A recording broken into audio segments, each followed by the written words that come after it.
Lebaran merupakan momen yang dinantikan oleh umat muslim di seluruh dunia, termasuk di Indonesia. Selain sebagai ajang silaturahmi, perayaan ini juga tidak lepas dari tradisi makanan lebaran yang memiliki makna dan filosofi sendiri. Di setiap daerah di Indonesia memiliki hidangan khas yang selalu hadir saat lebaran. Berikut ini beberapa makanan khas lebaran yang selalu ada. Yang pertama, ketupat. Ketupat adalah makanan khas lebaran yang terbuat dari beras dan dibungkus dengan anyaman daun kelapa muda atau janur, kemudian direbus selama 4 hingga 6 jam. Ketupat merupakan tradisi asli Indonesia yang sudah ada sejak abad ke-15. Ketupat biasanya disajikan dengan aneka lauk seperti opor ayam, rendang, dan lain sebagainya. Yang kedua, lontong. Lontong adalah hidangan Indonesia yang terbuat dari beras yang dipadatkan dalam bentuk silinder yang dibungkus di dalam daun pisang, kemudian direbus selama 4 hingga 6 jam. Waktu yang lama ini diperlukan untuk memastikan bahwa lontong akan matang sempurna, karena beras di dalam bungkusan harus menyerap air sepenuhnya. Rebusan yang lama ini menjadi kunci bagi lontong untuk mencapai tekstur yang padat dan kenyal. Yang ketiga, opor ayam. Opor ayam telah menjadi hidangan khas bagi sebagian umat Islam di Indonesia saat merayakan Hari Raya Idul Fitri. Opor ayam adalah sajian berkuah dengan bumbu rempah khas Indonesia yang biasa dihidangkan bersama ketupat dan sayur ketupat sebagai menu lebaran. Opor ayam lahir dari penggabungan dua masakan khas, yaitu kari dari India dan gulai dari Arab. Yang keempat, rendang. Rendang adalah makanan tradisional Indonesia yang berasal dari Minangkabau, Sumatera Barat. Rendang terbuat dari daging, santan kelapa, dan rempah-rempah. Rendang terkenal karena kelezatan dan bumbu yang meresap ke dalam daging. Merupakan salah satu makanan favorit yang tidak hanya disukai masyarakat Indonesia tapi juga dunia. Kata randang yang merujuk pada teknik memasak yaitu merandang, yang artinya mengaduk makanan sampai berjam-jam hingga menyisakan daging yang dibalut dengan bumbu berwarna hitam atau kerap disebut dadak. Yang kelima, sambal goreng kentang. Sambal goreng kentang menjadi menu yang sangat khas disajikan di hari raya Lebaran. Menu satu ini memiliki rasa yang pedas dan gurih yang sangat nikmat untuk disantap bersama sepiring nasi putih hangat atau ketupat ataupun lontong. Menggunakan bahan berupa kentang, hati sapi atau hati ayam, dan bisa juga ditambah petai untuk menambah cita rasa. Kentang yang digoreng garing berpadu dengan bumbu sambal yang menggigit pun menggugah selera.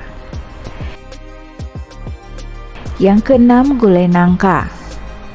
Gulai nangka adalah hidangan khas Sumatera Barat yang terbuat dari nangka muda dimasak dalam kuah santan kental dan rempah-rempah. Gulai nangka juga dikenal sebagai gulai cubadak. Hidangan ini menghadirkan kombinasi tekstur lembut nangka dan rasa kuah santan yang gurih dan pedas. Yang ketujuh, sambal goreng. Sambal goreng adalah sambal yang digoreng, terbuat dari cabai, bawang merah, bawang putih, tomat, dan terasi, kemudian ditumis hingga harum dan masak, lalu diberi garam, penyedap, dan gula. Karena digoreng, sambal ini bisa disimpan dan tahan lama, tapi harus diperhatikan cara menyimpannya juga agar tidak mudah basi. Yang kedelapan, gulai bebek. Gulai bebek, proses pembuatannya cukup mudah. Siapkan bebek beserta bumbu rempah-rempah, diantaranya bawang putih, bawang merah, cabai, lengkuas, kemiri, santan. Kemudian bumbu ditumis dan diberi air. Setelah mendidih, bebek dimasukkan dan diungkap selama 2 jam agar daging bebek matang dan empuk. Setelah diungkap selama 2 jam, tiriskan bebek beserta kuahnya ke piring kuah, lalu siap untuk dinikmati. Yang kesembilan, soto. Soto adalah sup tradisional khas Indonesia yang lezat dan kaya rasa, terbuat dari kaldu daging ataupun ayam dan juga sayuran dengan berbagai variasi di setiap daerah, seperti soto Betawi, soto Lamongan, soto Kudus, soto Makassar, dan lain-lain. Soto dimakan dengan ditemani nasi putih atau ketupat atau lontong. Disajikan saat panas dengan taburan bawang goreng, sambal rawit, jeruk nipis, dan kerupuk emping. Yang ke-10, sayur labu siam. Sayur labu siam santan menjadi salah satu hidangan khas Lebaran yang mudah dibuat sendiri di rumah. Selain ketupat, sayur labu siam berkuah santan ini juga cocok dinikmati dengan lontong atau nasi putih hangat. Cara membuatnya cukup mudah. Terbuat dari labu siam yang dipotong memanjang. Bisa ditambahkan kacang panjang atau buncis atau wortel ataupun kulit tangkil. Bumbunya dihaluskan, lalu ditumis, lalu diberi kuah santan. Yang ke-11, kerupuk udang. Kerupuk udang adalah cemilan khas Indonesia yang terbuat dari adonan tepung tapioka dan udang yang ditumbuk halus. Memiliki rasa gurih dan tekstur yang renyah. Yang ke-12, emping. Emping adalah sejenis camilan makanan ringan Indonesia berupa kerupuk yang terbuat dari biji melinjo. Cara membuatnya, biji melinjo yang sudah tua dikupas kulit yang berwarna merah lalu digoreng di atas pasir panas hingga matang. Dalam keadaan panas, biji melinjo digeprek satu persatu hingga tipis kemudian dijemur hingga kering. Jika mau dimakan, emping ini harus digoreng terlebih dahulu. Yang ke-12, kacang bawang. Kacang bawang adalah camilan tradisional Indonesia yang terbuat dari kacang tanah yang disiram air panas sebentar agar kulit arinya mudah untuk dikupas, kemudian diberi bumbu seperti garam dan penyedap serta bawang putih, lalu digoreng sampai matang dan kriuk. Camilan ini memiliki rasa yang gurih, renyah, dan aroma khas dari bawang putih membuat jadi cemilan wajib saat Lebaran. Yang ke-13, sambal goreng krecek. Sambal goreng ini terbuat dari krecek atau kulit sapi yang sudah dijadikan kerupuk kerambak, lalu dicampur dengan bumbu sambal ditambah santan dan cabai rawit satuan. Sangat cocok jadi teman makan ketupat, lontong, ataupun nasi putih saat Lebaran dengan rasa pedas, gurih, dan sedikit manis. Yang ke-14, gipang. Gipang adalah camilan tradisional yang memiliki asal-usul yang kuat di berbagai daerah di Indonesia termasuk Banten.